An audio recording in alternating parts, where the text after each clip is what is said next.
अस्सलाम वालेकुम। उम्मीद है आप सब खैरियत से हैं। नर्वस हैं, कल एग्ज़ाम है। Nervousness is not the solution of your problem. Nervous नहीं होना, बल्कि इस लास्ट मोमेंट पे ये सीखना है कि what we can do to make our exam better and secure the good grades. सिर्फ पेपर की तैयारी करना ही सब कुछ नहीं है। आपने बहुत सारे चैप्टर्स को याद किया, पास पेपर्स प्रैक्टिस किए, वर्कशॉप्स अटेंड की, बट अब हम ये समझेंगे कि कल जब हम पेपर देने जाएंगे तो हमें कैसे जाना है, क्या करना है, what will be the last moment tips which we have to remember before going to attempt our paper. Number one thing is that check your document a night before exam. अपने सारे डॉक्यूमेंट्स को check करें. You have a statement of entry, you have venue letter, you have your smart card. Her cheese proper आपके पास होनी चाहिए. Prepare your bag a night before the exams. अगले दिन जब आप एग्ज़ाम देने जा रहे हैं, डोंट स्किप योर ब्रेकफास्ट और not to do it very heavy. अच्छे तरीके से सुकून से बेटा खा पी के जाएंगे. कोई ऐसी तबाही नहीं है कि आप अपना नाश्ता स्किप करेंगे. आप जब एग्जामिनेशन हॉल के लिए निकलेंगे, एग्जामिनेशन सेंटर के लिए निकलेंगे, तो 1 घंटे का या 45 मिनट्स का मार्जिन आप रख के निकलेंगे. Depend on your examination centre. बेटा कहाँ पर है, आपके घर से कितना दूर है. बेटर तो ये है कि आप 1 दिन पहले उस एग्जामिनेशन सेंटर को विजिट कर लें. बेटा जाके देख लें, उसके रास्ते देख लें कि कहाँ से आप इजीली जा सकते हैं, कहाँ पर आपको प्रॉब्लम हो सकती है. Done. Now come to the examination day. जब आप वहाँ पहुँचेंगे तो you do not have to take any precious things with you. बेटा ना आप मोबाइल फ़ोन्स कैरी करेंगे, ना आपको एक्सपेंसिव वॉच कैरी करेंगे जिसको आप बाहर अगर रखें तो वो कहीं मिसप्लेस ना हो जाए. तो अपनी चीज़ की खुद हिफाजत करनी है और ऐसी कोई चीज़ कैरी नहीं करनी है जो बहुत वैल्यूएबल हो. You have to keep all these things in your home बेटा, या फिर अपने पेरेंट्स को दे देंगे. अब बात करते हैं जब आप एग्जाम देने बैठेंगे तो आपने तब क्या करना है. Starting with the history paper. When you will sit in the examination hall, तो आपको जब आपका पेपर मिलेगा तो आपने 2 मिनट उस पेपर को बहुत अच्छे तरीके से रीड करना है. अब आप रीड करेंगे तो आपने देखा कि सर ये जो सेक्शन ए है इसके अंदर जो कंपल्सरी क्वेश्चन है, अल्लाह ना करे वो आ गया मुश्किल, वो आ गया tough. So do you spend your time over that? क्या आप सारा टाइम उसी पे वेस्ट कर देंगे? नो, बल्कि you will move to the section B first. आप सेक्शन बी पे जाएंगे. अब सेक्शन बी पे जाने के बाद आप कौन से क्वेश्चन को सिलेक्ट करेंगे? There are 4 questions, question 2, 3, 4 and 5 in your section B of the history. So how you will select the question? आपने क्वेश्चन सिलेक्ट करना है with respect to the 14 mark question. Attempt that question जिसका 14 marks आपको बहुत अच्छे तरीके से आता है. लेट्स टेक एन एग्जाम्पल कि आपने क्वेश्चन 2 और क्वेश्चन 4 अटेम्प्ट करने की प्लानिंग कर ली क्योंकि उसका 14 मार्क्स आपको बहुत अच्छे तरीके से आता था. अब आप क्या कर सकते हैं? अगर आपको 4 मार्क्स मुश्किल लग रहा है, 7 कॉम्प्लिकेटेड लग रहा है, so you can start your paper with the 14 marks. आप सी वाला पार्ट पहले कर लें, फिर बी वाला पार्ट कर लें, फिर ए वाला पार्ट कर लें. This is how you can secure the maximum first. Always remember 2 14 marks and 1 10 mark आपके पेपर का पार्ट है. That makes your 38 marks out of 75.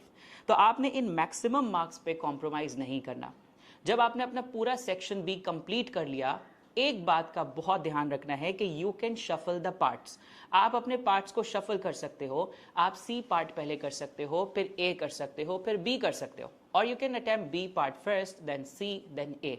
Shuffling possible है, लेकिन ये सारे पार्ट्स एक जगह रहने चाहिए ताकि एग्जामिनर को किसी तरह की कंफ्यूजन ना हो कि आपका कौन सा पार्ट कहां पर पेपर में लिखा हुआ है. So shuffling is allowed, but they had to be at the same place. बेटा एक साथ होने चाहिए. जब आपने अपना सेक्शन बी कंप्लीट कर लिया, then you can move to the section A. अब जब सेक्शन ए पे आप आते हैं तो आपने जिस वजह से सेक्शन ए को सेकंड नंबर पे रखा था वो था पिक्चर सोर्स बेस्ड क्वेश्चन. अब जरूरी नहीं बेटा कि आपने सेम सीक्वेंस से फॉलो करना है, A B C and D. अब आप सेक्शन ए पे आ गए, so you can attempt the D part first ताकि उससे आपके 10 मार्क्स सिक्योर हो जाए. इसके बाद सी पार्ट ताकि 7 मार्क्स सिक्योर हो जाए. उसके बाद ए पार्ट ताकि 3 मार्क्स सिक्योर हो जाए. This is how you will secure your 20 marks in the section ए. और फिर लास्ट में वो क्वेश्चन जिसमें आपको प्रॉब्लम हो रही थी, that was picture source based question. So this is how you can attempt your history paper in a very smart way, जिससे आपका टाइम भी ज़ाया नहीं होगा, और आपके मार्क्स भी ड्रेन नहीं होंगे। ये तो था पेपर अटेम्प्ट करने का तरीका। अब आपने क्या चीज़ को बहुत ज़्यादा ध्यान से देखना है बेटा, सबसे पहले आपने अपना नेम प्रॉपर लिखना है, आपने अपना कैंडिडेट नंबर प्रॉपर लिखना है, एग्जामिनेशन सेंटर को देखना है बेटा, कोई भी चीज़ बारकोड पे आपने नहीं लिखनी है। इसके अलावा you always have to mention the question number and part before starting any answer. ऐसा ना हो कि पूरा आंसर ही लिख दिया और यही नहीं बताया कि वो क्वेश्चन नंबर 1 था या 2 था या 3 था या 4 था या पार्ट ए था पार्ट बी था। ये बहुत बड़ा ब्लंडर नहीं करना है। क्वेश्चन स्टार्ट करने से पहले क्वेश्चन 1 पार्ट ए लिख के आगे बढ़ना है, question 1 part B, question 1 part C लिख के आगे बढ़ना है, क्वेश्चन नंबर लाजमी मेंशन करना है। इसके बाद सर हमें क्या नहीं करना है, एक और चीज़ है मेरा बेटा कि बहुत ज़्यादा काटम पीटी पेपर में नहीं करनी है। बी वेरी वाइज बेटा while selecting the question which you are going to attempt. ऐसा नहीं कि पूरा क्वेश्चन करने के बाद सर ये तो हमें आता ही नहीं था, चलो भाई लंबा सा कट मारा और आगे बढ़ गए। हमारे पास इतना टाइम नहीं है कि हम काटम पीटी अपने पेपर में करेंगे। सो हमें बहुत सोच समझ के क्वेश्चन को सिलेक्ट करना है और उसी टाइम पीरियड में करना है। सर एक और चीज़ जो हमें नहीं करनी है कि do not rush to the answer. जैसे ही क्वेश्चन देखा भाई धड़ाधड़ उसको सॉल्व करना शुरू कर दिया, ध्यान से समझना है। जैसे मैंने आपको तरीका बताया था कि what are the methods to understand the 14 mark question, क्या चीज़ एग्जामिनर स्टेटमेंट है, क्या main theme of the question है, किस तरह से हमने अपनी हर एक्सप्लेनेशन को मेरा बच्चा लिंक करना होता है, एविडेंस ऐड करना होता है, एक्सप्लेनेशन प्रॉपर रखनी होती है। पैटर्न पे कभी कॉम्प्रोमाइज नहीं होगा, पैटर्न पे कभी कॉम्प्रोमाइज नहीं होगा, पैटर्न पे कभी कॉम्प्रोमाइज नहीं होगा, ठीक है। So you have to be very careful for that.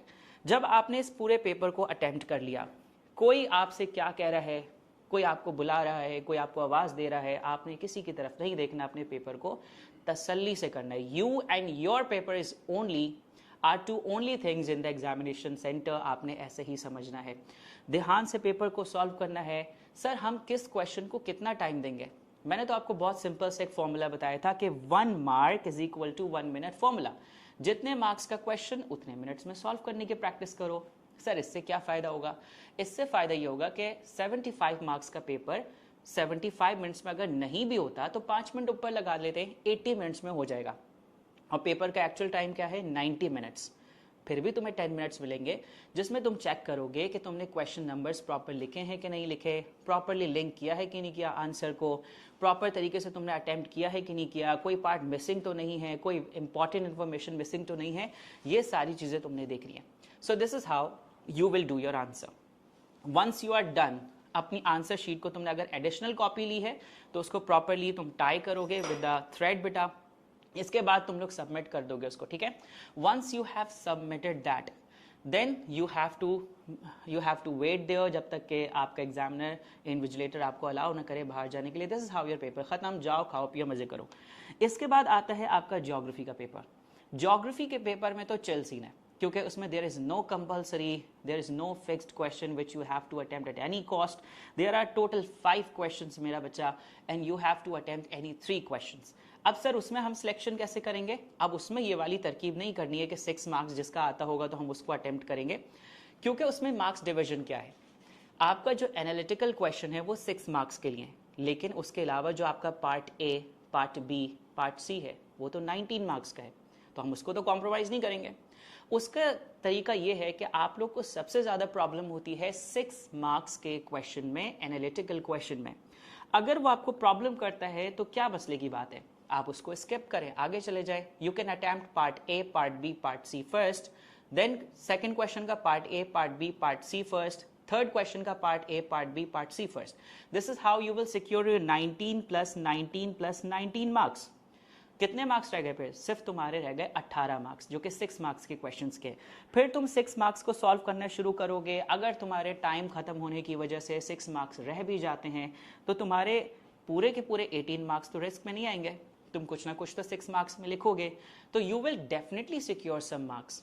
So what will be our methodology in paper? Always secure the maximum first. हमें मैक्सिमम को पहले सिक्योर करना है, ताकि लास्ट में अगर हमारा पेपर रहता भी है तो कोई वो बहुत मैसिव मार्क्स के लिए ना रहे, बल्कि शॉर्ट मार्क्स के लिए रहे। तो ये रही ज्योग्राफी की भी आपकी टिप्स एंड ट्रिक बेटा। You have to follow the vocabulary. अब कैम्ब्रिज तुम्हारे साथ किन किन चीज़ पे ट्रिक कर सकता है, कहाँ कहाँ तुम्हें फंसा सकता है बेटा, वो सिर्फ आपको वोकैबुलरी के अंदर फंसा सकता है।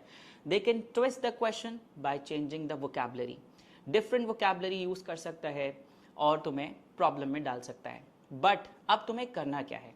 सर अब हम क्या ही कर सकते हैं, इतने लास्ट मोमेंट पे कैसे प्रैक्टिस कर सकते हैं? 2020 से लेके 2025 के पेपर्स को किसी भी तौर पे मिस नहीं करना है। Sir why? इससे पहले के पेपर आप क्यों नहीं कहते? बेटा 2020 से 25 तक के papers the most recent papers which is reflecting the Cambridge methodology, recent methodology कि वो अपना एग्जाम कैसे बनाते हैं, जिसमें अगर मैं हिस्ट्री की बात करूं तो आपके ऐसे 10 में 14 मार्क्स क्वेश्चन बेटा जिसमें कैम्ब्रिज ने आपको दो चीज़ों पर रिस्ट्रिक्ट किया है, दो फैक्टर्स पर रिस्ट्रिक्ट किया हुआ है, इस तरह के क्वेश्चन प्रैक्टिस करने हैं। फिर कुछ ऐसी पर्सनैलिटीज़ मेरा बच्चा जिनको हम इग्नोर कर देते हैं, जैसे कि चीफ जस्टिस सज्जाद अली शाह की पर्सनैलिटी थी, उनको हमने इग्नोर कर दिया, वो पेपर में आ गए। फिर तीतू मीर पे 7 मार्क का क्वेश्चन। तो इस तरह की हमने चीज़ों को प्रैक्टिस करना है जो कि हमें 2020 से और 25 तक। हाँ, एक और इम्पॉर्टेंट बात कि मेरे प्रैक्टिस पेपर्स को लाजमी प्रैक्टिस करके जाना है, which I made according to the important topics of the Cambridge. Done, ये काम करना है हमें हिस्ट्री में। सर ज्योग्राफी में भी हमें यही मैथडोलॉजी फॉलो करनी है, 20 से लेके 25 तक के पेपर्स को बहुत अच्छे तरीके से सॉल्व करना है। तो ये सारी बातें थी पेपर से रिलेटेड। अब थोड़ी सी बात ये कि you have to be very relaxed, tomorrow will be your exam, या फिर जब ये वीडियो आप तक आएगी तो उसमें थोड़ा टाइम एग्जाम में हो सकता है। आपका एग्जाम है, ये कोई मौत जिंदगी की बात नहीं है। You have just your exam, you can perform your best बेटा इन द एग्जाम, अपनी मैक्सिमम कैपेसिटी, अपनी मैक्सिमम कैपेबिलिटी, अपनी पूरी मेहनत और हिम्मत के साथ तुम सिर्फ एग्जाम दे सकते हो। तुम एग्जाम का रिजल्ट अपने हिसाब से नहीं बना सकते, तुम्हारे हाथ में सिर्फ मेहनत है बेटा। You can do your effort, you can do your मेहनत, ठीक है। बाकी किसी चीज़ की टेंशन नहीं लेनी कि थ्रेशोल्ड क्या होगा सर, रिजल्ट क्या आएगा सर, बच्चे ने 3 शीट्स ली हैं सर, मैंने 1 शीट ली है सर, उसने इतना पढ़ लिया, इसने इतना पढ़ लिया, डजंट मैटर बेटा। आपने क्या करना है, अपनी पूरी एफर्ट देनी है बस, उसके बाद रिजल्ट अल्लाह ताला के हाथ में। Wish you best of luck for your CAIE, बहुत सारी दुआएं आपके लिए। इंशाल्लाह you will do your best and you will rock the exam इंशाल्लाह।